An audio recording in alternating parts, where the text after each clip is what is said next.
é o Evangelho segundo Jesus, o Cristo, segundo aquele único capaz de julgar vivos e mortos. É na presença dele que estamos.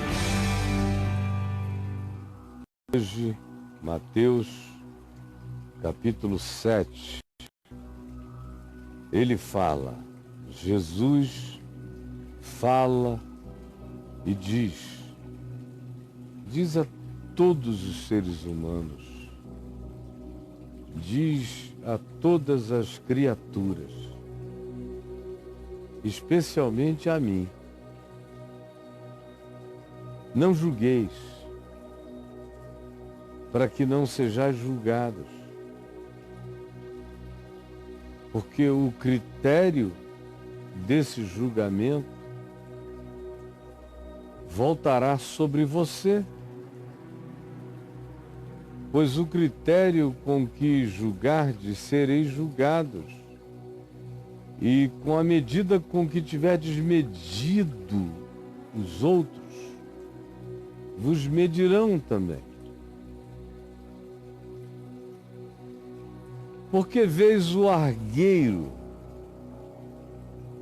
porque vês o cisco, um pedacinho de madeira, um cisco grande que caiu no olho do teu irmão, porém não reparas, não enxergas a trave enfiada no teu próprio olho. Como dirás a teu irmão: deixa-me tirar o cisco do teu olho, quando tu tens uma trave enfiada no teu? Hipócrita,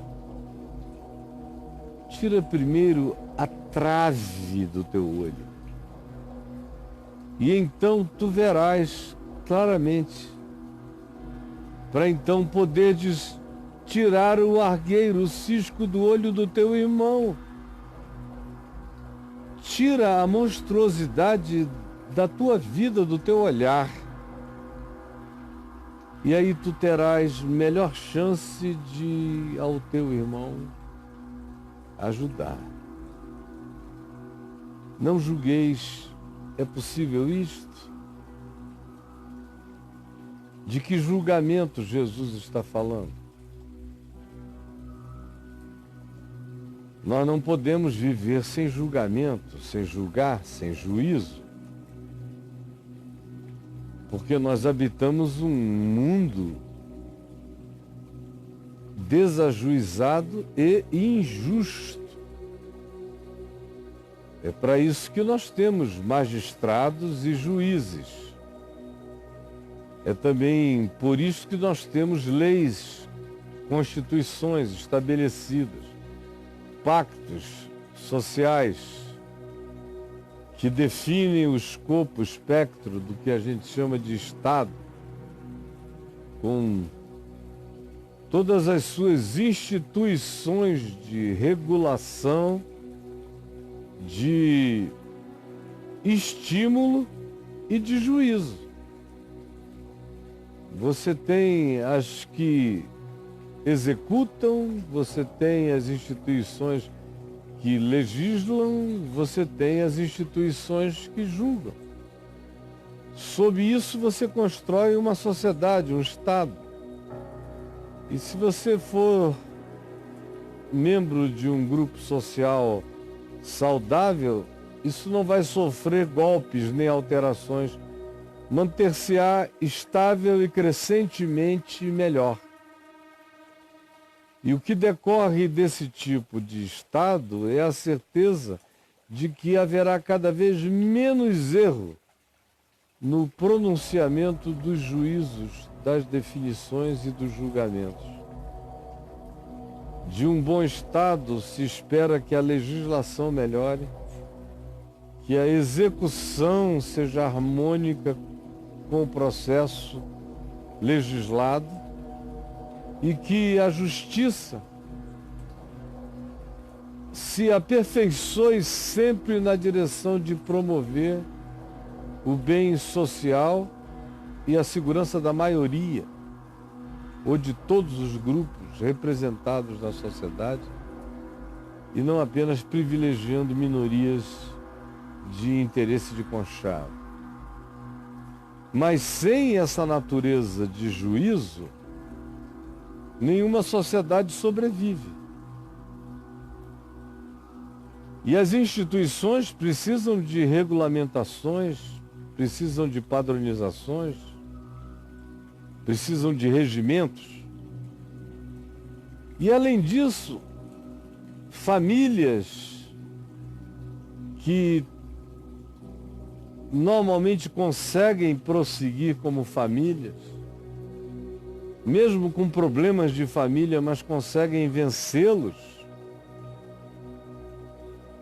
ainda assim, ou especialmente é assim, vence-se o problema quando existem critérios, quando existem pessoas de referência a quem se respeitar, se reverenciar, se honrar, pessoas que se façam respeitar porque respeitem os outros e porque não transgridam princípios que são enunciados a todos e que precisam ser praticados pelos mais envelhecidos, pelos mais adultos, pelos mais experientes, pelos mais parentais de todos dentro desse ambiente familiar. E aí, não sem dificuldade, não sem retrações aqui e ali de um e de outro, não sem surtos emocionais eventuais de alguém, mas, apesar disso, esses grupos que funcionam com consciência dessas referências e de que cada um se ajusta o melhor que pode à justiça das categorias daquele ambiente familiar e que, para ser justo, não pode ser exagerado, não pode ser machista, não pode ser chauvinista, não pode ser feminista, não pode ser controlado pelo capricho dos jovens e das crianças, e nem pode ser tangido pelo mau humor de idosos raivosos, não resolvidos e amargurados, mas ao contrário, se houver um mínimo dessa estabilidade, dessas percepções e desses padrões, os padrões servem para que cada um se julgue à luz desse acordo familiar, desse eixo familiar, dessa estrutura que não é engessada, mas é concreta o bastante para que cada um se reconheça em relação a ela. Então, até na família, a gente não vive sem critérios, sem medidas, sem padrões, senão a gente entra numa anarquia familiar insuportável, que acaba por destruir tudo aquilo que podia ser família e deixa de ser. Então aqui Jesus está fazendo referência. Se não dá para a gente existir nem como sociedade, nem como Estado, nem como família, sem padrões, regulamentações e juízos, sem referências que balizem o comportamento. Era disso que ele estava falando? É obviamente claro que não. Todo o ambiente do Evangelho nos mostra Jesus mandando você fazer fácil. Ao mesmo tempo, dizendo: acautelai-vos, há uma repetição de abram os olhos, sejam cautelosos, sejam prudentes, prestem atenção, vede que vos tenho dito, não sejais enganados, pelos seus frutos os conhecereis. Há um estímulo enorme a que você exerça um certo tipo de juízo. É o juízo do discernimento, o juízo da sabedoria, o juízo que não se antecipa a nada, mas não foge de reconhecer o fruto, pois pelos seus frutos os conhecereis. Espinheiros dão espinho. E quando você vir um figo em alguma árvore, saiba, é figueira. Porque espinheiros não dão figos, abrolhos não produzem uvas. Por isso, pelo resultado vocês saberão quem eles são. Pelos frutos vocês conhecerão, para que vocês se protejam. Se protejam do lobo, do mercenário, do ladrão, do estelionatário, do sedutor profissional, do adúltero dedicado à intenção de estragar relações. Tudo isso nos é dito para que a gente discirna os tempos, as épocas, para que não sejamos tolos na história, não sejamos os idiotas dos regimes e nem os servos das escatologias insanas. Por isso tudo e para isto tudo, Jesus disse tantas vezes: vigiem, abram os olhos, sejam prudentes, não durmam. A hora em que ninguém sabe, eis que essa será a hora em que o Filho do Homem virá.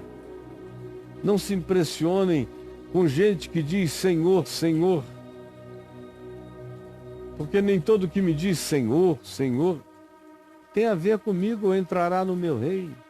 Não se impressionem com gente que diz eu curo, eu profetizo, eu realizo milagres, eu sou poderoso. Não deem a mínima para esse jactante. Prestem atenção em frutos do caráter. Vejam e observem quem ama, quem é leal, quem é fiel, quem é humilde, quem é simples, quem é servo, quem é íntegro, quem é pacificador, quem é generoso, quem é misericordioso, quem tem domínio próprio. Esse é aquele que me conhece, esse é aquele que carrega a minha natureza nele, porque ele dá o fruto do amor do meu espírito. Eu sou amor pelos frutos decorrentes do amor plantado no centro do caráter de um ser humano e que produz todas essas expressões de vida. É por esse fruto que vocês vão saber o que é o quê. Milagre não mostra nada. E na maioria das vezes o mundo está cheio de milagreiros mentirosos, falsos aproveitadores, estelionatários, ou de gente que usa o nome de Deus, Senhor, Senhor, só como camuflagem. É pelo fruto que você conhece. E aí, você pergunta, se é pelo fruto que eu conheço, o que eu faço? Você só discerne e evita. Evita o erro, evita a mentira, evita o estelionato, evita o engano. Se afasta desse caminho. Você não é chamado para parar de exercer reflexão que julga ideias. Eu penso o dia inteiro sobre conceitos e ideias que podem ser verdadeiros ou falsos. E eu sou chamado para exercer essa maturidade. esse juízo de discernimento conceitual. Eu só não sou chamado para aplicar condenações a pessoas. Eu não sou chamado, ao contrário, sou proibido. Por mais certezas que eu tenha no coração, eu sou proibido de separar o joio do trigo. Eu sou proibido de botar uns à direita para a salvação e outros à esquerda para a perdição. Eu sou proibido de dizer que alguns, porque não são como eu acho que deveriam ser, irão para o inferno. Eu sou proibido de trazer sentenças e sou proibido de exercer condenações e sou proibido de ser o carcereiro antecipado desses condenados. Porque não se faz isso, porque eu não tenho capacidade para isso, porque é uma presunção minha, porque na minha relatividade eu não tenho esse poder, porque a minha própria presunção de ver é sobretudo presunção, porque Jesus disse que não tem ninguém, não há ninguém que não tenha alguma coisa turvando o seu olhar, maculando a sua percepção, nublando o seu discernir final. Não há ninguém que não carregue, às vezes até uma trave enfiada no olho,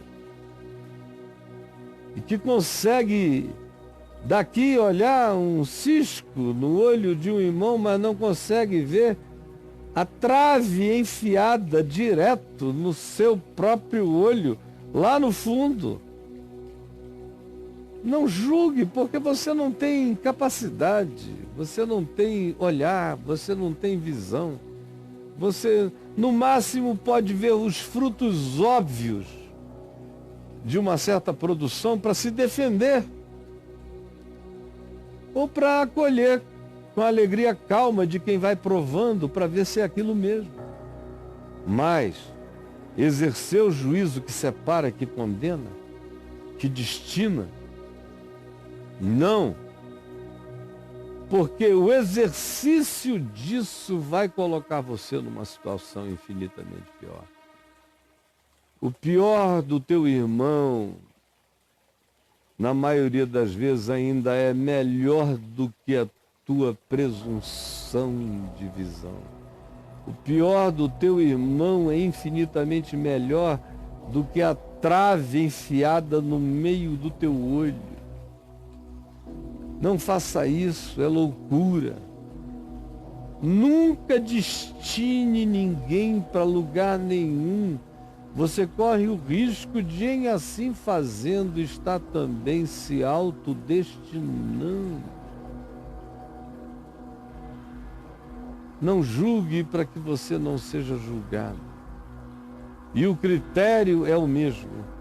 O critério que você usa para lá será usado sobre você. A medida que você usa para medir os outros, com ela você vai ser medido e você não vai passar.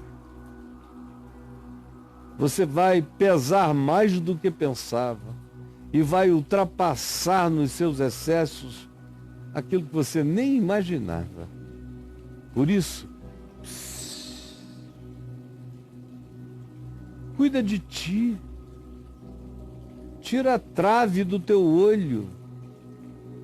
Tira esse taco de beisebol enfiado no meio dos teus olhos, enquanto tu pregas contra o cisco no olho do teu irmão, que tu não conheces, que tu não amas, tu nunca deste nada por ele.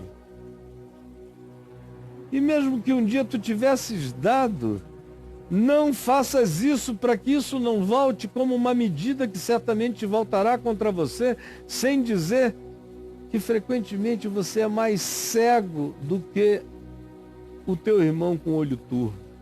com cisco nos olhos. Não se ofereça para ser oftalmologista do próximo quando você carrega uma espada de esgrima enfiada no seu olho, enorme e pendulante. Não faça isso. Se ajude, se cure, se enxergue. Meu senso de juízo, Jesus recomenda que seja usado para eu julgar a mim mesmo. Ele diz, e Paulo repete, se nos julgássemos a nós mesmos, não seríamos julgados. Se a gente usasse esse critério que a gente tem para julgar o próximo, para se julgar, para se controlar, para se enxergar, para se admitir na verdade e para se deixar curar na verdade, ninguém nos julgaria e nada nos julgaria. Porque estaríamos vivendo da maneira mais honesta possível, procurando submeter a nossa vida à verdade que a nossa consciência conhece.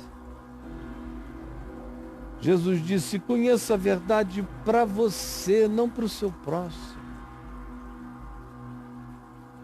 Discirna para se entender, não para debulhar seu próximo. Porque se você fizer isso contra ele, tanto mais quanto você se especialize nisto, mais você acumula juízo. Juízo sobre a sua própria vida, sobre a sua cabeça, porque inapelavelmente vai voltar. Não julgueis, para que não sejais julgados. Porque com o critério que julgardes, também sereis julgados, e com a medida a qual medirdes vós, também sereis medidos.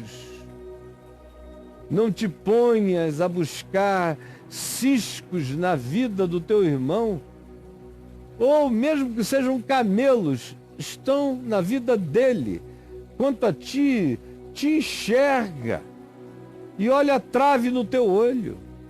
Se tu te curares na verdade todo dia, quem sabe um dia, com amor, com uma licença muito obsequiosa e amorosa, você consiga tirar o cisco de alguém que, percebendo que você olha a vida com amor e sem juízo, peça ajuda a você. Do contrário, não faça isso. Porque tanto mais quanto você faz, mais você garante a severidade do seu próprio juízo. E eu não estou falando, como já disse no início, desses juízos constitucionais, ou do Estado, ou das legislações, ou dos regimentos humanos. Eu estou falando, e Jesus falava não disso.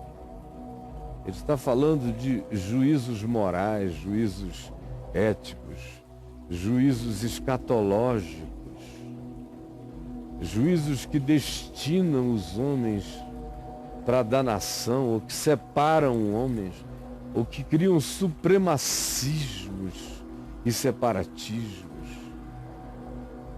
É disso que Jesus está falando, e Ele está dizendo, vai chegar teu dia, vai chegar a tua hora. Mesmo que você escape disso na terra, passando pelo mundo, soltando o pum da sua presunção na cara dos humildes, arrogantemente levantando muralhas entre eles e considerando-os a ralé dos humanos, mesmo que você não receba o troco ainda aqui em vida, mas a primeira coisa que vai te acontecer, quando você botar a cara para lá da eternidade, é que isso vai voltar com aquele peso esmagador das coisas eternas. Antes você tivesse sido disciplinado aqui, entre o berço e a sepultura, do que experimentar a angústia da alienação, da separação, do juízo, do menosprezo com o qual você julgou as pessoas e que vai voltar com categorias de qualidade eterna como experiência para a tua alma perversa. Não faça isto. Eu estou dizendo a você em nome de Jesus. Não faça isso. Se arrependa dos seus juízos agora, para que eles não se transformem nas sentenças superlativizadas, coligidas, imputadas e designadas sobre e contra a sua vida. Essa palavra não falha. Essa palavra não falha. Essa palavra não falhará em tempo algum. Não brinque disso. Isso não vai brincar com você. Jesus, Jesus, Jesus, Jesus. A grande maioria de nós, até os que entre nós busquem da melhor maneira possível evitar essas coisas, mas a grande maioria nelas escorrega, derrapa e cai. E há aqueles que acham que é seu direito viver para si, praticarem, para assim se tornarem, e que cavam suas sepulturas e já começam a cobrir-se com a terra do seu próprio juízo. Salva-nos disso, salva-nos hoje, salva-nos desse inferno, salva do pior de todos os juízos, que é a volta do nosso juízo sobre a nossa própria vida.